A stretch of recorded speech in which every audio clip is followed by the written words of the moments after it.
Welcome to the Forum, your modern-day coffee house, where ideas can be birthed, exchanged, and wrestled with.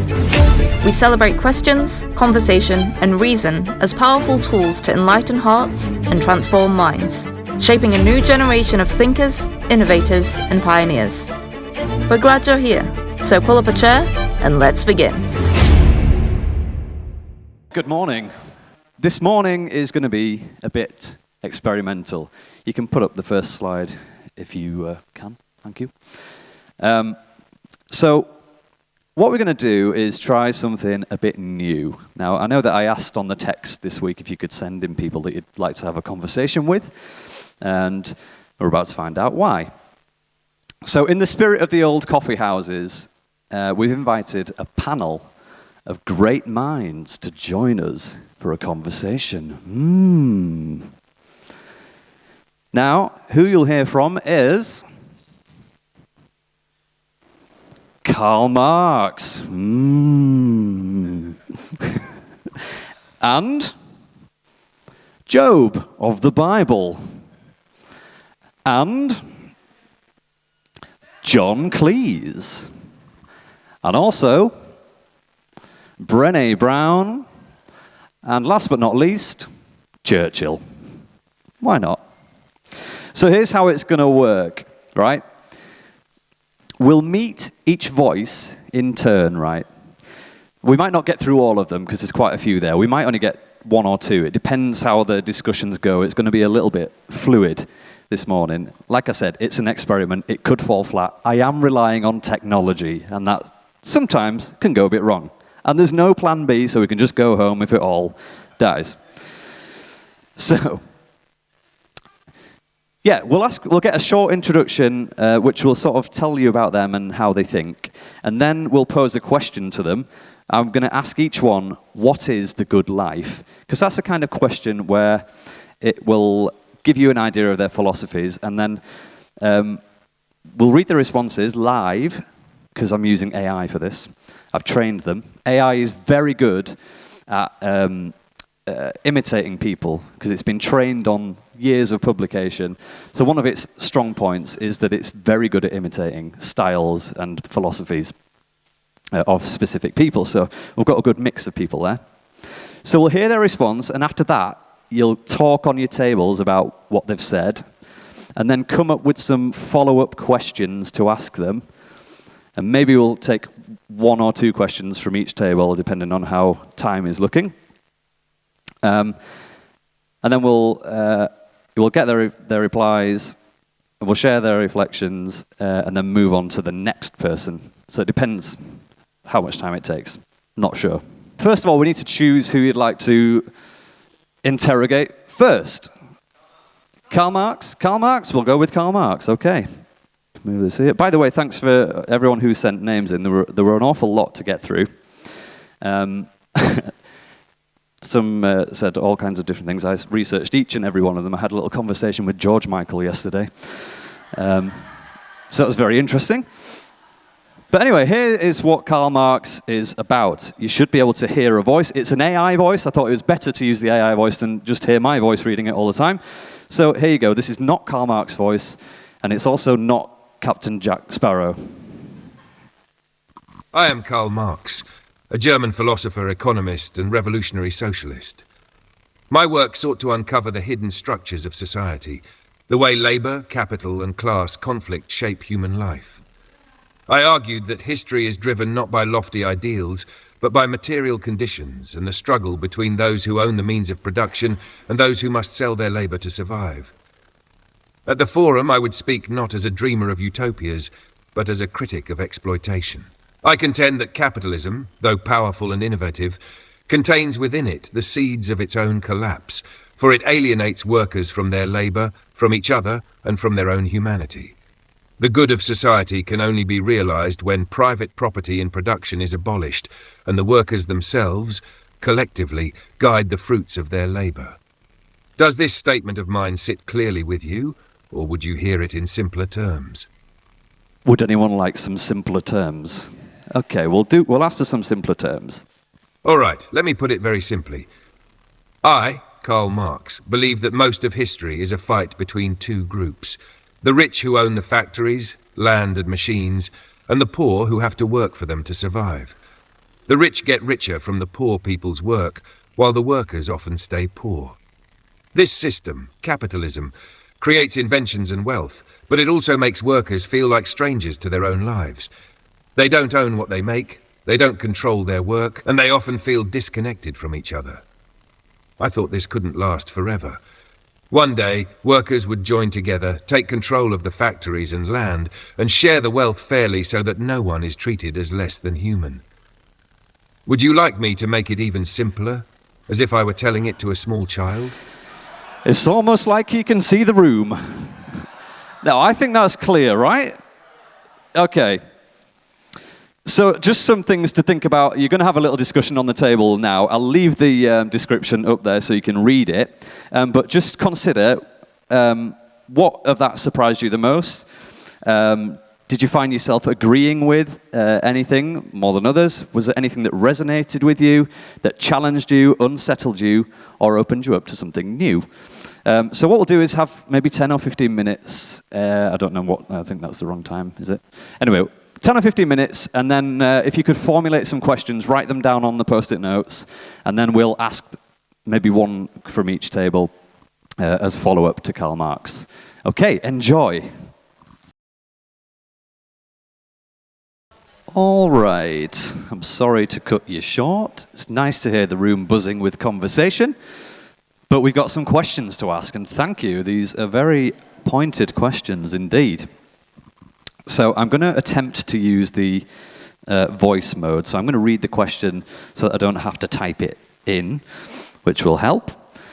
So the first question comes from this middle table here, and it is: this philosophy centers around wealth only. Does it discount other elements that make a good life? Family, faith, love, and philanthropy. You touch on something important. My work did not deny family, love, faith, or generosity. But I argued that under capitalism, even these higher human values are distorted by money and class. For example, family can be strained when survival depends on endless labor. Faith may be used by rulers to make poverty feel acceptable. Love and friendship can be bent by the pressures of wealth and status.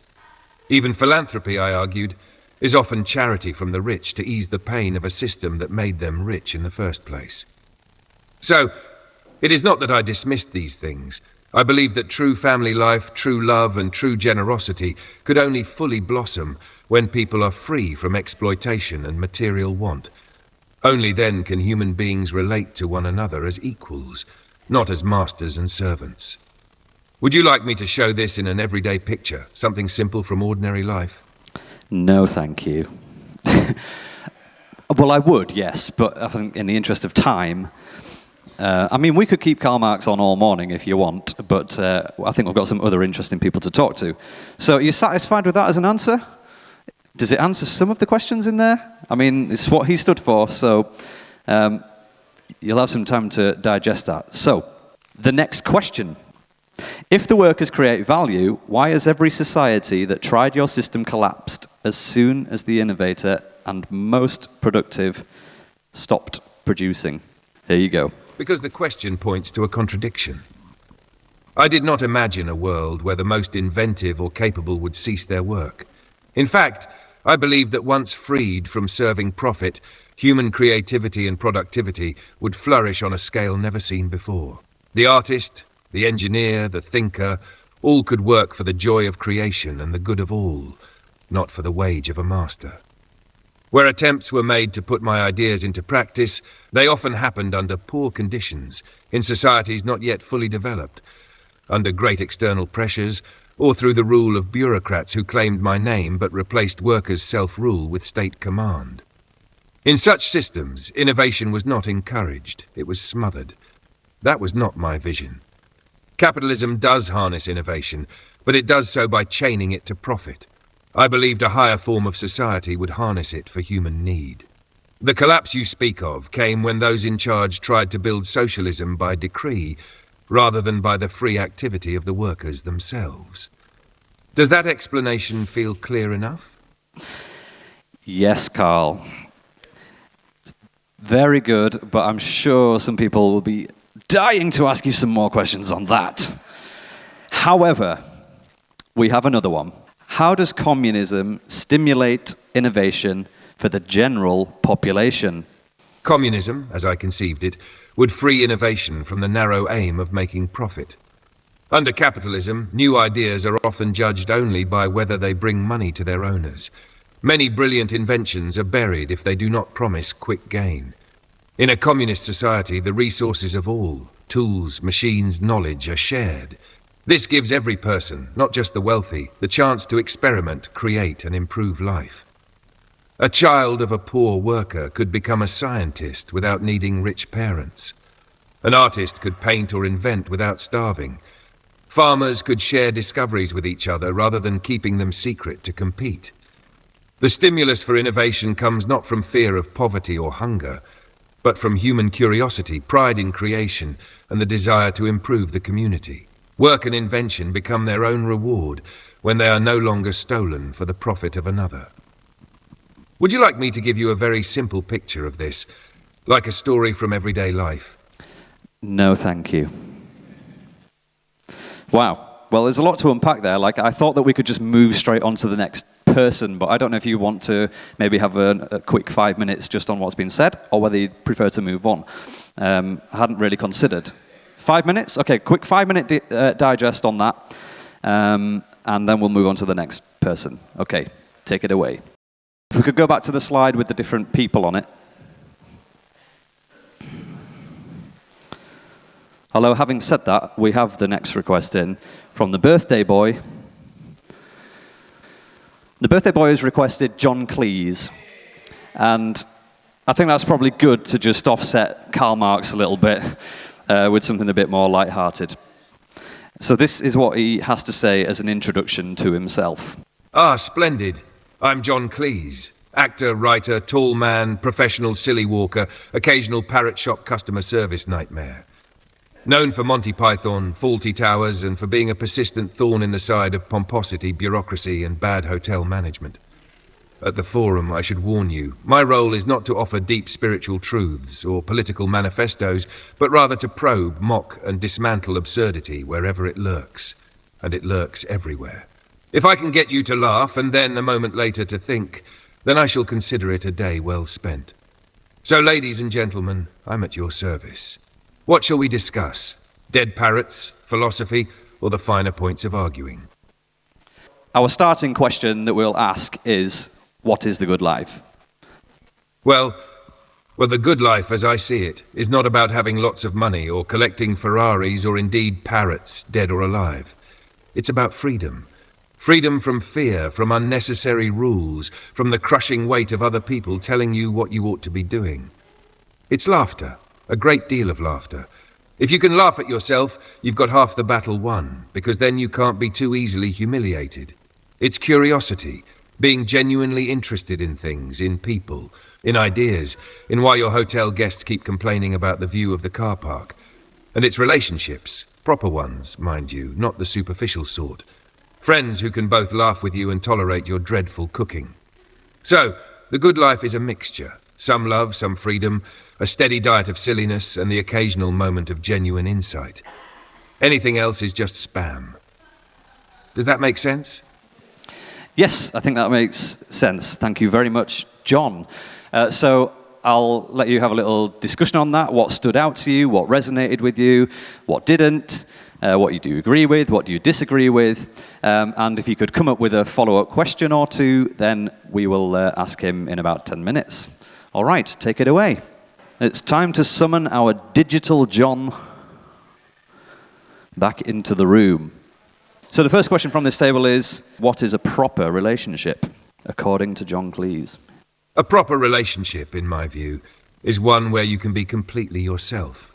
All the bits, not just the polished, charming front you put on for dinner parties. It's when you can say something utterly ridiculous and the other person doesn't immediately phone for a psychiatrist. It's when you can argue fiercely, perhaps even throw a bread roll across the room, and then still sit down together afterwards and laugh about it. It's built on trust, which means you don't spend your life checking whether the other person has hidden the biscuits. And it's built on tolerance, because everyone is at least slightly mad, and you have to decide if their particular brand of madness is one you can live with. In short, honesty, laughter, forgiveness, and a willingness to admit that both of you are flawed human beings muddling through. That, to me, is proper. That was very good, that, wasn't it? Oh, God. They are clapping. Well, that's a relief. They're clapping with me, not trying to slap me. I shall take it as a sign that common sense and silliness have finally found a happy marriage here at the Forum. Though, of course, the British tradition demands I now look terribly embarrassed, shuffle my feet, and mutter something self-deprecating until the noise dies down. So true. He's right on the money. Okay, here's another question from the corner table over there. What would be your guidebook to freedom? True freedom, because even the desire to laugh at yourself is driven by fear of humiliation. You just alluded to that. Now you're getting tricky. True freedom isn't about doing whatever you like whenever you like. That's just toddlers and traffic wardens. If I were to write a guidebook, it would be very slim, perhaps even pamphlet-sized, because most of what's written about freedom is overcomplicated waffle. It might go something like this. 1. Notice your thoughts. Most of the chains are in your head, the endless musts and shoulds, and what will they think if I wear socks with sandals? 2. Laugh at absurdity. Not to cover fear, but to see through it. When you can find something genuinely funny about your own seriousness, you loosen the grip of the ego. 3. Choose kindness. Not because it's virtuous, but because it keeps life lighter. Cruelty shackles both parties.